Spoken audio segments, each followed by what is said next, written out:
Caros amigos do canal Via Romana, eu sou o professor Rafael Queiroz, esse é mais um Visão Nacional de número 14. Hoje, pessoal, nós falaremos de duas pautas. Se for possível, a gente falará de três, mas a princípio duas, que são as seguintes. A primeira, a gente vai comentar sobre o fato do Álvaro Mendes, do CDB, ter postado uma foto dele com um busto do Bolsonaro, dizendo que o presidente é o último bastião, a última barreira contra o comunismo chinês. Vai comentar isso. Depois a gente vai falar também sobre o caso do padre Antônio Miller, que está sendo perseguido pela mídia e acusado de homofobia contra dois jornalistas da Globo, que são gays e que vivem juntos. E a pauta 3, se der tempo, a gente vai falar rapidamente sobre a Eletrobras, lendo aqui um texto de um amigo que teve a felicidade de abordar o tema da privatização da Eletrobras com muita propriedade. Então vamos lá, pessoal.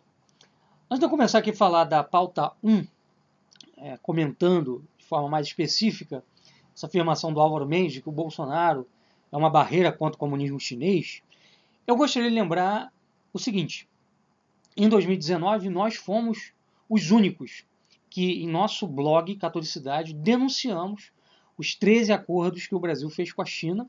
Alguns desses acordos trazem um franco prejuízo ao Brasil, botam o Brasil de joelhos perante os chineses em aspectos estratégicos para o nosso país. Outros desses acordos são parcerias que trazem algum benefício ao Brasil, mas há ali, nesses 13 acordos, alguns que são bastante deletérios para a nossa pátria. Eu listei aqui 4, eu vou abordá-los, vou falar sobre eles já já. Mas antes de mais nada, eu gostaria de fazer a seguinte consideração, de como a alma desse pessoal do CDB, é pequena. Como esse culto a Bolsonaro, esse culto à personalidade de Bolsonaro mostra a pequenez de espírito desses caras. Porque o que é Bolsonaro, afinal de contas? Bolsonaro não é um estadista, ele não representa absolutamente nada na história do Brasil, é o pior presidente da história do Brasil. Nem mesmo política de governo ele consegue alinhavar, ele consegue estruturar. Né? É um cara, portanto, que não merece culto nenhum, porque ele não representa absolutamente nada, ele não tem nenhuma qualidade elevada. A gente, por exemplo, pega o Lula, durante os 8 anos que ele foi presidente, você ainda via ali, no governo dele e nele, uma qualidade, uma habilidade no sentido de tocar uma política de governo. Né? O Bolsonaro nem isso consegue. O maior exemplo dessa incapacidade do presidente é que já em 2019 o cara fica sem partido, sendo que no sistema em que nós estamos é fundamental que um presidente da República tenha um partido, uma base parlamentar dentro do Congresso. E não me venham falar que Centrão, que acordo com Lira e etc. é base parlamentar. Isso não é base parlamentar. Isso aí é um juntadão, na verdade, que pode amanhã se desfazer, porque é um juntadão muito heterogêneo. O cara tinha um partido na mão, tinha um PSL na mão, com, aí, me parece, aí, quase 50 deputados, ou mais de 50 deputados eleitos, e dava a ele margem para fazer muita coisa dentro do Congresso, sem esse atropelo todo que ele vem tendo. Não é? Mas não, quer dizer, o cara, por causa de uma picuinha, envolvendo o filho dele, que queria ter ascendência sobre o partido, o cara deixa o partido, compromete o seu governo, né? E ainda assim os caras do CDB mandam fazer um busto de Bolsonaro, como se ele fosse um estadista do mesmo naipe de um George Washington, né? De um Stalin, um Hitler, né? Um Mussolini. E aqui eu não estou, obviamente, fazendo elogios à figura de Stalin, mas a gente tem que reconhecer, por exemplo, que Stalin foi um estadista, que ele criou instituições na União Soviética, na Rússia, que ele conseguiu jogar a Rússia na era espacial. Bem ou mal, foi isso que ele fez. O Bolsonaro fez o quê? Nada. O cara não conseguiu criar absolutamente nada. Aí alguns dirão, não, mas não deixam o cara governar. Ora, ele também não sabe fazer as coisas operarem de uma maneira que ele consiga governar. Ele não tem habilidade alguma nem para tocar uma política de Estado, nem para tocar uma política de governo. É um cara absolutamente incapaz. E aí ele merece um busto. Quer dizer, mas o que esperar de pessoas que consideram Olavo de Carvalho filósofo? Nada, né? Quer dizer, a medida que eles têm do que seja um estadista, do que seja um filósofo, né, é desse tamaninho aqui. É uma medida, na verdade, que não alcança a devida medida que deve ter um governante e um filósofo. Porque uma pessoa considerar que Olavo de Carvalho, que diz, lá na sua obra, Filosofia e seu Inverso, que a filosofia é algo similar a uma escola iniciática esotérica, que a relação do mestre com do discípulo com o mestre, com o filósofo, é similar a uma relação iniciática, que é o que ele basicamente diz nessa obra que nós já destrinchamos aqui, quando fizemos um vídeo contra o Olavo de Carvalho lá em 2014, é brincadeira. Né? Uma pessoa considerar que isso é filosofia, é a brincadeira. É como se filosofia fosse, né, uma espécie de nova Acrópole, essa organização que tem aí no Brasil, pessoal que preconiza, né, o platonismo, mas na verdade aquilo ali é uma fachada para uma organização teosófica, né? Enfim, esotérica, e de baixíssimo nível, diga-se de passagem. Enfim. Então, não dá para esperar muita coisa desse pessoal. Né? Esse tipo de atitude só revela a alma, o espírito pequeno que esses caras têm. Então, eu queria aqui, vamos lá, falar sobre essa questão da China, os acordos do Brasil com a China em 2019. Então, eu queria destacar 4 acordos, pessoal, que mostram bem, que revelam bem, que o Bolsonaro não é o bastião contra o comunismo chinês, a última barreira. Bom, se ele é ou foi isso, já acabou então, né? Não é mais, e o Brasil vai ser invadido de vez pela China, porque o que ele fez em 2019 foi abrir as portas, em muitos aspectos, para a sanha chinesa de dominação do nosso país. Então, em primeiro lugar aqui, eu queria chamar a atenção para o plano de ação da área agrícola, na área agrícola. Foi um acordo feito entre Brasil e China que envolve o seguinte: permite injetar dinheiro chinês na nossa agricultura, tá? E permite também a compra de banco genético dos nossos grãos pela China. Tá? Isso coloca em risco, só para vocês entenderem, a soberania alimentar brasileira.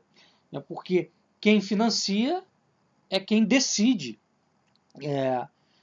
em que esse dinheiro vai ser aplicado e para quê, para que finalidade. Ou seja, se a China poderá injetar dinheiro na nossa agricultura, ela vai orientar a nossa produção, vai escoar a nossa produção para o seu mercado. Tá? Da mesma forma, se a China pode comprar bancos genéticos de grãos brasileiros, a gente fica na mão da China e ela é quem decide o que a gente vai comer e o que a gente não vai comer. Tá? Então isso bota severo risco à nossa soberania. Um outro acordo foi o chamado Plano de Investimento Cínico no setor de serviços. Ou seja, nós já temos hoje um quadro no Brasil onde você tem várias marcas aí ligadas a esse setor terciário, esse setor de serviços, marcas americanas e europeias atuando por aqui.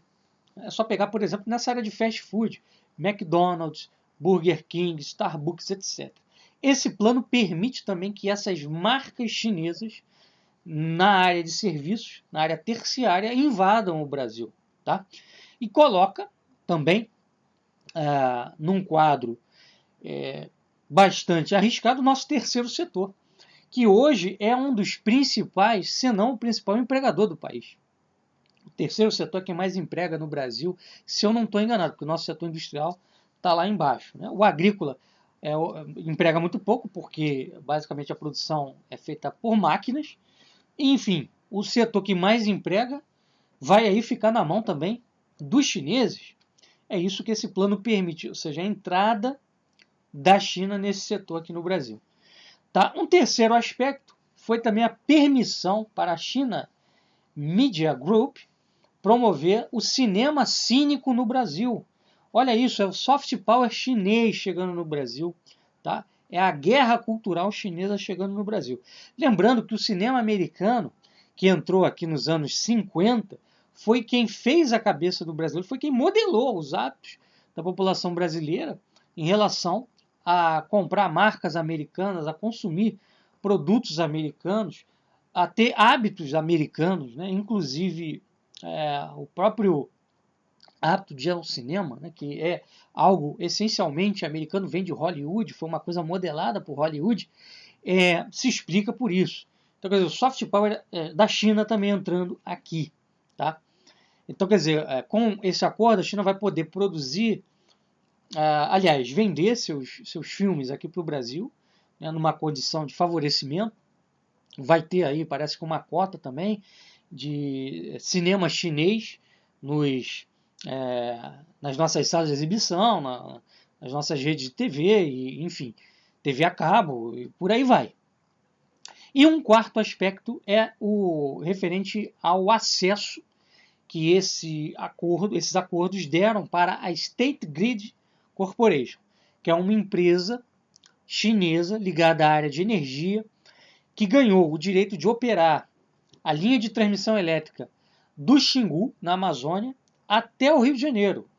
Ou seja, a China vai controlar a maior parte da transmissão energética no país, porque é um território vastíssimo. Quer dizer, o que não vai ser controlado pela China? Basicamente, São Paulo para baixo.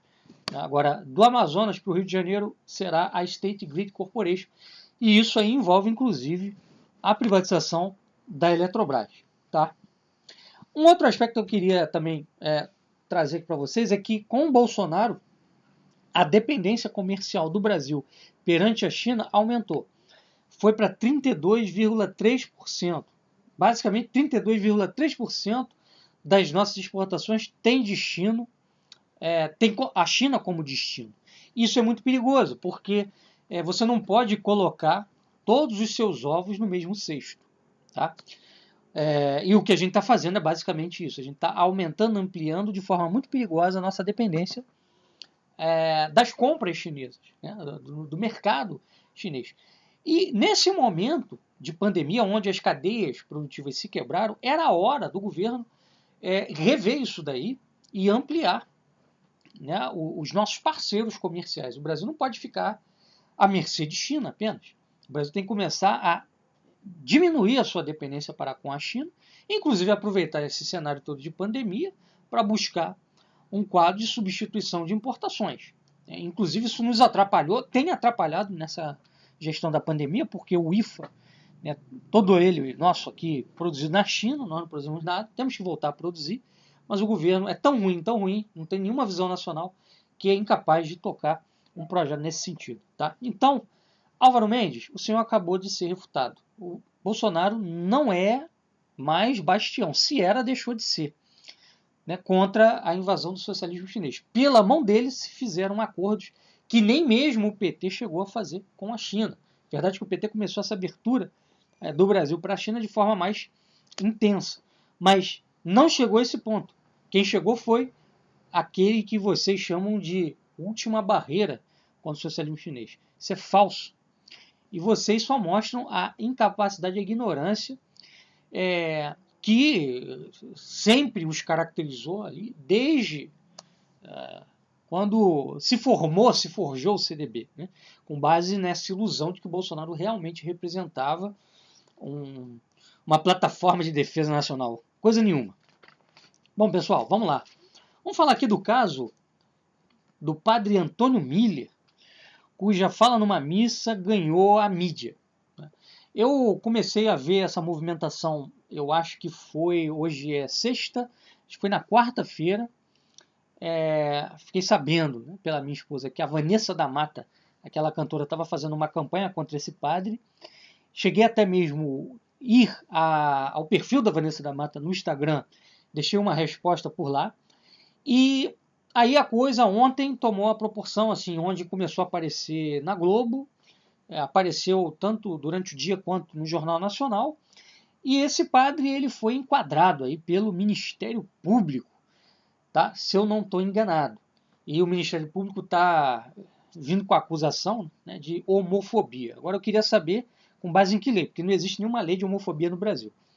Bom, só para lembrar, aqui teve um site ontem, né, chamado Hypeness, que é um site que apoia essa causa LGBT, que comentou a fala do padre da seguinte maneira, dizendo que o termo viado não é ofensa, ser viado não é nenhuma ofensa.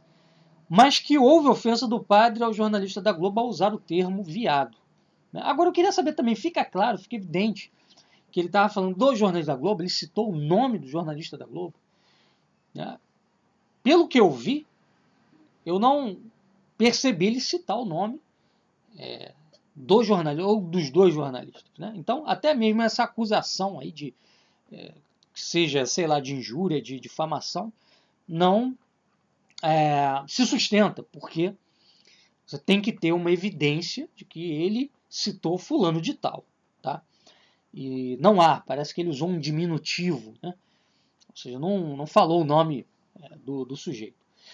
Bom, quem organizou a denúncia, né, foi um tal de Antônio Isupério, tá, um militante LGBT, e que conseguiu o apoio de Daniela Mercury, Jean Willis, Vanessa da Mata, Davi Miranda do PSOL, entre outros patetas que vivem de fazer campanha para o lobby LGBT. A gente sabe muito bem que esse pessoal é pago por esse lobby. Se eles não baterem palma para isso daí, eles perdem espaço na mídia.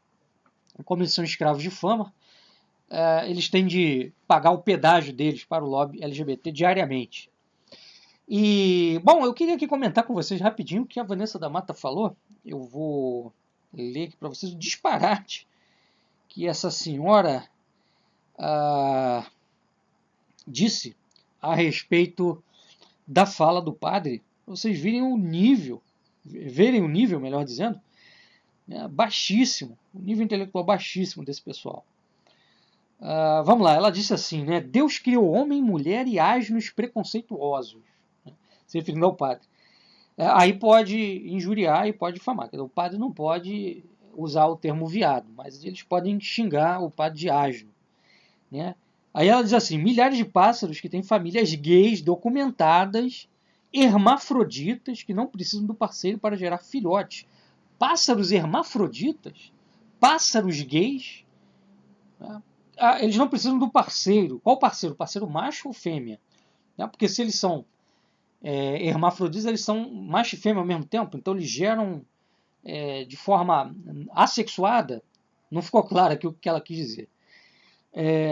E vários ignorantes achando que sabem tudo de Deus, né? Menos do amor dele, para ter filhotes. E muitos que deveriam espalhar amor, mas espalham dor, destruição, desnutrição espiritual e preconceito. Existem muitas pessoas que não podem abrir a boca para falar o nome de Jesus Cristo, porque são o contrário dele. Quer dizer, o padre está pregando aqui a doutrina de Cristo. Nós pegarmos aí a Bíblia inteirinha, ela fala de que a prática sodomita é pecado, e ela querendo dizer o que o padre deve ou não falar. Interessante que esse pessoal não vai à igreja, não é católico, né? Mas nessa hora quer dar pitaco, quer dar uma aulinha de teologia. Né? Ora, vá para o inferno, senhora Vanessa da Mata. Eu queria aqui trazer uma breve refutação, comentário aqui, essa fala da Vanessa da Mata, de animais gays, né? Com base nesse livrinho aqui, que foi escrito pelo padre Davi Francischini. Muito bom, inclusive, né? Homem e Mulher, Deus criou, um manual aqui contra a cultura LGBT. Olha, ele diz o seguinte, uma pergunta aqui sobre essa questão aí de animais gays, né? Inclusive aqui no nosso canal nós já gravamos um vídeo sobre isso. Ele fala assim, né? A pergunta 76 do livro, na página 72. O instinto homossexual se manifesta entre os animais? Aí eu vou aqui fazer um resumo. Os cientistas explicam que algumas formas observáveis e excepcionais do comportamento animal não resultam dos instintos animais, e sim de outros fatores. Como os animais não são dotados de inteligência e vontade, quando dois impulsos instintivos se chocam, por exemplo, os instintos de conservação, domínio, reprodução, prevalece o que é mais favorecido pelas circunstâncias. Isso pode resultar em um filicídio, onde o animal come os seus próprios filhos, os seus próprios filhotes, canibalismo, onde um animal come outro animal da sua própria espécie, e também um aparente homossexualismo. Né? Explica o doutor Antônio Pardo, professor de bioética na Universidade de Navarra, da Espanha, dizendo o seguinte, propriamente falando, homossexualidade não existe entre animais. Por razões de sobrevivência, o instinto reprodutivo entre animais é sempre orientado para um indivíduo do sexo oposto. Portanto, um animal nunca pode ser propriamente homossexual. A interação com outros instintos, particularmente de dominação, pode resultar em comportamento que parece ser homossexual, mas não pode ser avaliado como homossexualismo animal. Significa apenas que o comportamento sexual animal abrange também outros aspectos além da reprodução. Ou seja, muitas das vezes você vê leões encoxando outro leão, um cachorro também fazendo isso no outro cachorro. Isso é puro instinto de dominação. Tem absolutamente nada a ver com prática sexual propriamente dita. É uma prática de dominação. Quer dizer, o animal ele usa o seu falo, né, o macho sobretudo, e às vezes até fêmeas fazem isso, elas copiam o comportamento do macho para mostrar quem manda no pedaço. E aí humilha o outro fazendo uma encoxada, uma espécie de penetração forçosa, né? Inclusive sempre é forçosa, né? Porque o que está sendo penetrado não concorda, né? Ele é forçado, ele é violentado, é uma espécie de estupro animal, né? Aliás, diga-se de passagem. Então, isso aí que a Vanessa da Mata falou completamente sem pé nem cabeça, não tem fundamento científico nenhum, eu não sei de onde ela tirou isso, né? E ainda tem o seguinte, né? O padre ali, ele falou de matrimônio, que o matrimônio ele é essencialmente entre homem e mulher. Não existe matrimônio gay. Por quê? A palavra matrimônio vem do latim, né? Mater ou matriz, que indica reprodução, procriação, ou seja, algo que sai de uma matriz, que é fruto de uma junção do homem e da mulher, que reproduz, que procria, né? Que dá sequência a uma espécie, a uma família, a um clã, etc. Então, matrimônio, mater, né? Reprodução, vida, e dois gays, obviamente, não podem reproduzir de forma natural, né? Só na proveta. E mesmo assim, né, tem que procurar um ventre feminino para ter a gestação e tem que ter um óvulo feminino, porque dois espermatozoides não são passíveis de um fecundando o outro, dar origem a um embrião, uma vida. Isso é óbvio, nem se discute, né? Ou o seguinte, né? Essa palavra homofobia que esse pessoal gosta de usar também, ela merece também uma crítica. Aqui nesse livro, o padre Davi Francisquini, na página 46, ele fala assim, muito interessante. Na página 46 não, página 45, a pergunta 45, página 45. Por que o movimento homossexual insiste em utilizar a palavra homofobia? Porque se trata de um recurso publicitário. Isso tem mostrado eficiente. Olhem, vejam a origem desse termo. Arthur Evans, cofundador da Gay Activist Alliance, aliança de ativistas homossexuais, explica como o movimento gay criou a palavra homofobia para caracterizar seus opositores. O psicólogo George Weinberg, não homossexual, mas amigo da nossa comunidade, comparecia regularmente aos encontros da GAA. Observando, fascinado a nossa energia, excitação e as respostas da mídia, ele apareceu com a palavra que nos empenhávamos em conseguir, homofobia, que significa o temor irracional de amar alguém do mesmo sexo. George Weinberg classificou então a oposição moral ao homossexualismo como uma anormalidade, uma fobia. E ele vai além. Eu nunca consideraria um paciente saudável se ele não tivesse superado seu preconceito contra o homossexualismo. E percebam, para o Weinberg, homofóbico é todo cara que tem asco a ter relações sexuais com outro homem. Ou seja, se você não visualiza, não imagina de forma alguma, em contexto algum, em momento nenhum da tua vida, ter uma experiência gay, então você é homofóbico. Quer dizer, não basta só você tolerar o gay, né? E às vezes até, quem sabe, né, aceitar a prática gay, mas dizer, não, isso é para os outros, eu não quero, porque eu não sou gay, eu não tenho essa inclinação. Não, você tem que admitir que você pode, em algum momento, ter uma prática gay, porque se você não admitir isso, é porque você tem um problema, você tem uma fobia, né, um problema mental. Você não é saudável mentalmente, é a doença mental. Olha o nível ao qual esse pessoal chega, né? Então fica assim claro o caráter ideológico e propagandístico da palavra, que poderíamos qualificar de arma semântica. Aplicando aos opositores o rótulo de homofóbicos, os homossexuais procuram intimidá-los e desqualificá-los, descartando como temores irracionais os seus argumentos. Porém, pelo contrário, tais argumentos são baseados na reta razão, como explicaremos neste volume. Então, quem puder conseguir esse livro, né, eu acho que tem aí para vender na internet, na época foi até um amigo que me deu, é pela editora Arte Press, né? Parece que o pessoal do IPCO vende esse livro, tá? Então dá para arrumar aí, fácil, fácil, é bom para refutar essas bobagens. Bom, eu queria dizer também o seguinte, essa coisa aí que o Ministério Público está dizendo que vai abrir de inquérito antecipado, isso é uma perseguição judicial à igreja. E no artigo 5º da Constituição, parágrafo 6º, diz que é inviolável a liberdade de consciência e de crença, assegurado o livre exercício dos cultos religiosos, ou seja, dentro do espaço do templo, né, onde se realiza o culto religioso, o padre tem a liberdade de pregar a sua doutrina, a doutrina da sua igreja. E essa é a doutrina da igreja. Matrimônio é só entre homem e mulher. Quem não gostou, dane-se. É o direito que a igreja tem de ensinar isso, porque isso é lei divina. Quem não quiser concordar com isso, quem quiser viver amasiado com outro homem aí, é seu problema. Né?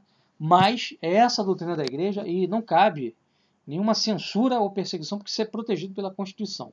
No artigo 7º, diz que ninguém pode ser privado de direitos por motivo de crença ou convicção filosófica. Então o padre ali expressou a sua fé religiosa, a sua convicção, e pior, dentro de um espaço religioso sagrado, dentro de um templo, onde ele estava fazendo uma homilia. Então isso é inviolável, isso não pode ser tocado pelo Estado. Perfeito?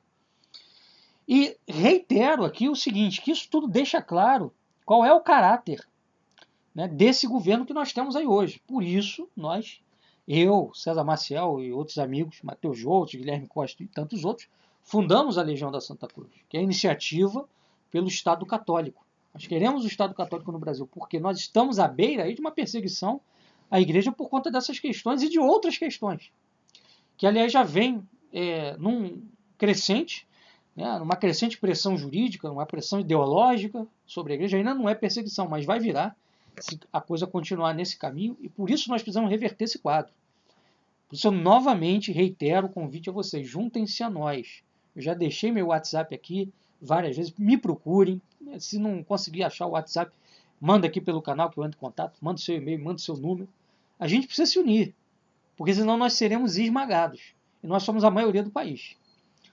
Não é aceitável que nós sejamos esmagados por uma minoria de gays que acham que nós temos que ir além da tolerância.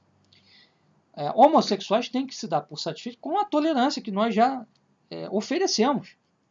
Né? A eles, ninguém está matando gays, ninguém está dizendo aqui para ir para a rua para atacar homossexuais, ou agredir homossexuais. Né? Nós toleramos. Agora, nós não vamos bater palma para isso, porque isso fere nossa consciência. Nós não vamos chamar o mal de bem, não vamos chamar, né, um ato sodomita de casamento, de matrimônio. Isso aí esquece, a gente não vai fazer.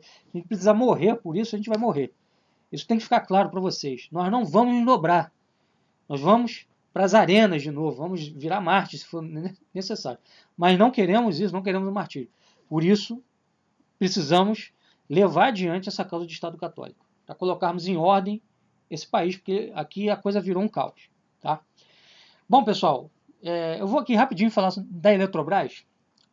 Vou ler aqui para vocês um texto, um amigo nosso escreveu sobre essa questão da Eletrobras, privatização. Acho importante a gente refletir um pouquinho sobre isso.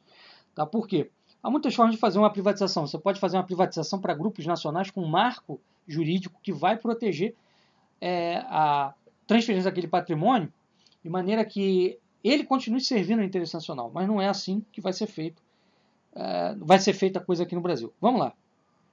Um amigo escreveu o seguinte sobre essa questão. Um pequeno conto sobre a privatização do sistema elétrico na Argentina. Quando foi feita, a estatal argentina foi vendida com todo o seu poder de monopólio, sem mais, sem poréns, praticamente sem qualquer regulação legal. Tudo feito a toque de caixa. A privatização do setor elétrico argentino foi feita num espaço de tempo muito curto, sustentado pelo argumento de que as reformas privatizantes precisariam ocorrer o mais rápido possível, porque só por meio disso os problemas correntes de racionamento de eletricidade seriam superados. É o mesmo discurso do Bolsonaro. Se não tiver privatização, logo vai ter apagão. Desde então, os subsídios à energia elétrica são tema de toda a santa eleição argentina, pois o grupo detentor tem uma posição de rent-seeking, onde se não extrai renda, a população, via impostos, extrai via markup.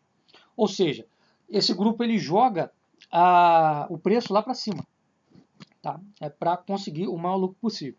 Quando o Macri, em 2015, retirou os subsídios que mantinham os preços pagáveis baixos, eles não eram, mas eles se tornavam pagáveis graças a esses subsídios, né? As contas de luz aumentaram 300% do dia para a noite, ou seja, esse grupo que ficou com o controle da eletricidade lá na Argentina começou vamos dizer assim, a colocar o Estado contra a parede para forçar o Estado a dar subsídio para baixar o preço, porque senão eles jogavam lá para cima. E aí complicava para a população inteira. A coisa foi tão feia que até a própria empresa sugeriu que o governo subsidiasse novamente, pois o custo socializado da cagada era pagável, mas o custo individualizado gerou grande inadimplência, ou seja, muita gente deixou de pagar a conta, porque não tinha como pagar. Tá? Resultado, o governo ficou refém do lobby do setor elétrico. Tá? A mesma coisa caminha para acontecer aqui. Então, diga não à privatização da Eletrobras, porque isso só vai ser prejudicial a todos nós e ao país como um todo, tá bom? Pessoal, era isso que eu tinha para falar. Até a próxima, um abraço. Viva Cristo Rei. Continuemos aí nessa luta e juntem-se a nós. É o que nós precisamos, a gente precisa formar uma frente, né? Porque senão a gente será engolido. Um abraço.